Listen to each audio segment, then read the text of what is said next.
Olá a todos! Pessoal da Escola Municipal Neftalina Carvalho Ávila, né? A gente está no momento de pandemia e, de acordo com o que está sendo combinado com a direção da escola, estou postando algumas videoaulas da nossa matéria de geografia no YouTube. Então, para o sétimo ano, para o oitavo ano e para o nono ano, que são os 3 anos que eu dou aula na Neftalina Carvalho Ávila, lá na Escola Municipal, vou estar postando videoaula aqui para vocês. Vou deixar o material e os exercícios com a coordenadora pedagógica para entregar para vocês. Então, eu vou retomar desde o início lá do primeiro bimestre. Então, ou seja, qual é o nosso objetivo no primeiro bimestre de Geografia? A gente vai estudar o território brasileiro. Então, conhecer a formação do território brasileiro através da sua organização e divisão política, além de como foi a sua expansão e sua integração até formar o atual território do nosso país. Então, pois bem, a gente vai começar estudando, retomando aquela nossa discussão sobre como que se dá a divisão e a organização política do nosso país. Os limites e as dimensões atuais do nosso país são resultado de um longo processo histórico marcado pela ocupação de terras onde viviam povos indígenas e por diferentes disputas, guerras e acordos entre os países da Europa e, posteriormente, a América do Sul. Então vamos lá, como é que funciona o nosso território brasileiro? É constituído de 27 unidades da federação. Nada mais são do que os 26 estados e o Distrito Federal. Então quando você vai preencher uma ficha, alguma coisa, aparece lá o nome do município para você colocar e aparece UF. Isso significa Unidade Federativa. E aí você coloca lá Rio de Janeiro, que é a unidade federativa onde vocês moram. Então cada estado no Brasil é uma unidade federativa. O Distrito Federal é uma unidade federativa diferente dos outros estados, que é onde está localizado Brasília, que é a capital do país e sede do governo federal. Então, os estados estão divididos em municípios, que são as nossas menores unidades político-administrativas da federação. Em 2018, de acordo com os dados, o Brasil contava aí com 5.570 municípios. Essa atual divisão política do território brasileiro nem sempre foi assim, Ao longo do tempo ocorreram aí diversas alterações. Então a gente tem um mapa do Brasil para vocês verem, Temos os estados do norte em verde, os estados do nordeste de laranja, os estados do centro-oeste de amarelo, os estados do sudeste de rosa e os estados do sul de roxo. Lembrando que nem sempre foi assim, A gente tem estados muito antigos, desde a época das capitanias hereditárias, como Rio Grande do Norte, Pernambuco, Maranhão, até estados mais recentes, como Mato Grosso do Sul e Tocantins, que foi o último estado criado em 1988. Essas divisões entre os estados, a maioria deles se dão lá desde o século XIX. Com essa divisão aí. Então esse é o mapa do Brasil, depois a gente vai ver o mapa do Brasil ao longo de diferentes momentos da nossa história, para a gente entender como que nós chegamos nessa configuração atual. Tá joia? Porém, antes disso, a gente vai analisar a nossa organização política. Tem algumas palavras, alguns conceitos aí que é importante vocês entenderem. Então, por exemplo, o que significa Estado, Estado-nação? Aqui, Estado escrito com E maiúsculo, tá?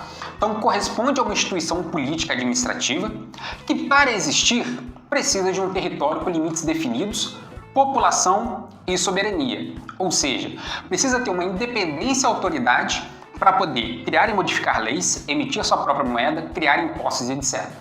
Então, Estado-nação, Estado é sinônimo de país. Não é exatamente isso, mas a gente vai considerar que é isso por enquanto. Então, toda vez que você ouvir falar em Estado-nação, estamos nos referindo a um país. República. Um país, um Estado-nação, pode se organizar de diferentes maneiras. República é uma forma de organização política onde o povo escolhe seus representantes no governo por meio de eleições, que ocorrem a cada período. No caso do Brasil, de 4 em 4 anos. A palavra é de origem latina e pode ser traduzida como coisa pública ou coisa do povo. É a forma de organização política do Brasil. Então você tem monarquia, por exemplo, igual a gente fala lá da Rainha Elizabeth na Inglaterra, porque a Inglaterra é uma monarquia. A Espanha tem o rei Juan Carlos, que é uma monarquia. A Suécia é uma monarquia. O Brasil já foi monarquia, quando a gente teve Dom Pedro I e Dom Pedro II. Hoje nós somos uma república. Presidencialismo é o nosso sistema de governo. O que isso significa? No presidencialismo, o presidente eleito a cada 4 anos é responsável pela administração do país, desde questões econômicas até a política de segurança externa, por exemplo. Então, você tem países que têm o parlamentarismo, né? Então, o executivo junto com o parlamento. No Brasil, você tem o presidencialismo, o poder executivo é responsável pela administração do país. E o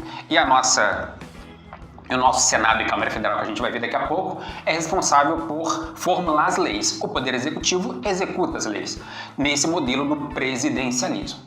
E a palavra federação é quando um Estado-nação é formado por diferentes unidades territoriais, estados e municípios, por exemplo, que apresentam um governo e leis próprias. Apesar de terem certa autonomia, as unidades da federação, os estados no caso do Brasil, as unidades territoriais devem obedecer à Constituição e às diretrizes do governo federal. Então a gente tem a Constituição Máxima do Brasil, que foi escrita em 1988, que tem todas as leis que regem o nosso país. E os estados, apesar de ter autonomia, as unidades da federação, eles devem obedecer a essa lei maior. Na nossa organização política, a gente tem dividido em 3 poderes que a gente chama, né? 3 poderes que são independentes entre si. Então a gente tem o poder executivo, o poder legislativo e o poder judiciário. Primeiro, o poder executivo. Ele é exercido pelo presidente da República, auxiliado pelo vice-presidente e pelos ministros. O ministro da Educação, o ministro da Saúde, ministro etc e tal. Tem como objetivo executar as leis, criar projetos para o país e administrar o interesse público, né? Isso dentro dos limites da lei. Então o Poder Executivo ele vai executar a lei, né, de acordo com o maior interesse da sociedade, da coletividade. O Legislativo, esse o outro poder que nós temos, é constituído por senadores e deputados. Então a gente tem 81 senadores, 3 senadores por estado e 513 deputados federais, que é de acordo com o tamanho da população de cada estado. São Paulo, que é o estado mais populoso do país, tem 70 deputados federais, para vocês terem uma ideia aí, né? O objetivo do Legislativo é criar e aprovar leis conforme as demandas da sociedade e fiscalizar as ações e contas do Poder Executivo. Então o Poder Executivo vai cumprir a lei, executar a lei em prol da sociedade, da coletividade. O Poder Legislativo, os deputados e senadores, vão criar novas leis, modificar leis que estão ultrapassadas de acordo com os anseios da população, porque nós votamos os senadores e deputados para que eles criem as leis para melhorar o país. Não é isso que acontece? Não é isso que acontece. E o judiciário, que é o terceiro poder, é constituído pelos juízes, os ministros, os promotores, os desembargadores, etc. O objetivo é julgar conflitos e crimes, ou seja, aqueles conflitos e crimes que transpassam a lei, né? Garantir os direitos individuais, coletivos e sociais, ou seja, se alguém não estiver amparado pela lei, o judiciário vai lá e garante que essa pessoa esteja amparada pela lei, avaliar se leis e decretos estão de acordo com a Constituição. Ou seja, se o Legislativo votar uma lei que não está de acordo com a Constituição, o Judiciário pode ir lá e falar para mudar a lei porque não está de acordo com a Constituição. Se o Executivo executar uma lei de uma forma errada de acordo com a Constituição, o Judiciário pode chegar lá no Executivo e falar que a execução daquela lei tem que ser de uma outra maneira.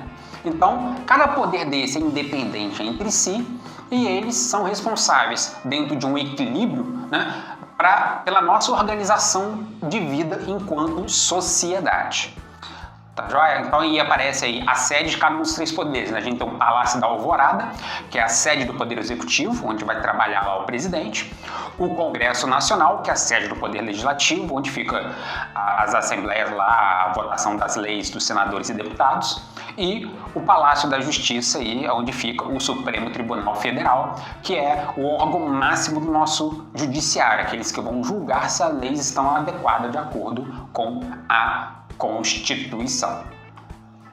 Continuando no nosso assunto, a gente vai ver agora a questão das divisões regionais. Então, para estudarmos mais detalhadamente as características de um território, geralmente dividimos em regiões, né? Então, o que é uma região? Corresponde a um conjunto de áreas de um território que apresenta características semelhantes, que as identificam e as diferenciam de outras áreas. É possível regionalizar utilizando diferentes critérios, né? Então, para vocês terem uma ideia, hoje no Brasil a gente trabalha com 2 regionalizações muito utilizadas. A primeira é a divisão por macro-regiões. O que isso significa? É realizada com base na localização das unidades de federação e nas semelhanças entre os aspectos econômicos e sociais e os elementos naturais, como, por exemplo, clima e vegetação. Foi criado pelo IBGE lá na década de 40 e desde então vem passando por mudanças, até a regionalização que a gente tem atual, que ela é referência para governos, órgãos de pesquisa, ensino, imprensa e outros, para a compreensão do nosso território. Outra divisão é que a gente chama de divisão geoeconômica, também conhecida como complexos regionais. Consideram a história da ocupação do território e suas características econômicas. Os limites dessa divisão não coincidem com os limites das unidades da federação. Então, esse primeiro mapa eu tenho a divisão por macro-regiões. As 27 estados da federações tem aquela divisão clássica que a gente conhece, Norte, Nordeste, Centro-Oeste, Sudeste e Sul. De acordo com o mapa aí, você pode ver, o Norte está de verde claro, o Centro-Oeste aí está de laranja, o Nordeste está de amarelo, o Centro-Oeste está aí de um roxo meio lilás, e o Sul está aí de meio azulado. Então essas são as 5 macro-regiões do Brasil. O outro mapa é este mapa aqui, que é a divisão em regiões geoeconômicas, Você tem a região amazônica, que pega estados do norte, mais parte do Mato Grosso, Tocantins e Maranhão. Você tem a Nordeste, que pega o norte de Minas, mais algumas outras áreas ali, que está de vermelho, a Amazônia está de verde, e o chamado Centro-Sul, pega todos os estados do Sul, todos os estados do Sudeste, menos o norte do Espírito Santo e o norte de Minas Gerais, e mais pedaço dos estados de Centro-Oeste. Então você tem essa aqui é uma divisão, a divisão oficial do IBGE, e essa divisão aqui é a divisão geoeconômica, tá? Encerramos a nossa primeira aula, peço para vocês se inscreverem no canal, dê o like, comentários, críticas, dúvidas, escrevam nos comentários que eu respondo para vocês, tá? Até a nossa próxima aula.